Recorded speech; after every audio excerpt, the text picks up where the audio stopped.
গাছগুলো প্রায় শেষ হতেই চলেছে, অনেক দিন ছাদে ওঠা নাই, দেখাও নাই, তো গাছগুলোর এই অবস্থা, মানে না মরে বেঁচে আছে। তো আজকে ভাবলাম একটু ছাদে যাই।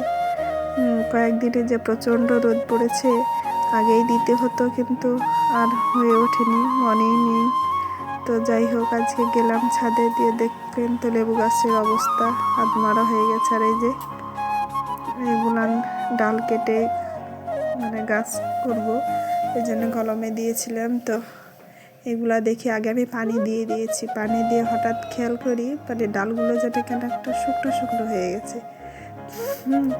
তো তারপরে দেখলাম, এই যে হাত দিয়ে দেখছি না, উঠে চলে আসছে, শুকিয়ে গেছে একদম।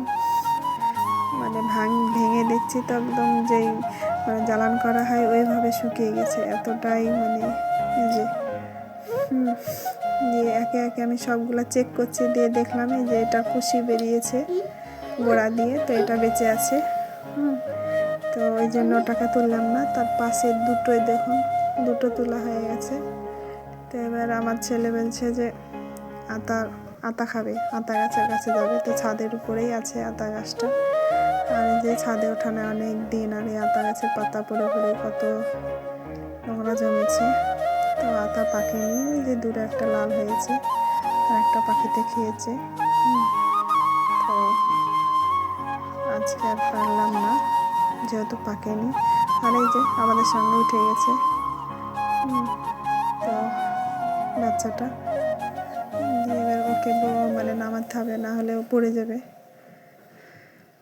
তো এই দেখুন আমাদের বাড়ির সামনেটা, টিনটা লাগানো হয়েছিল না, কিন্তু মানে অল্প কয়েকদিনই টিনটা লাগানো হয়েছে, টিনের চালাটা। তো এই যে পুরোটাই সামনে চালাটা লাগিয়ে দেওয়া হয়েছে। হ্যাঁ, তো বাচ্চাটাকে খেলাতে আসলাম, এসে দেখলাম যে না করে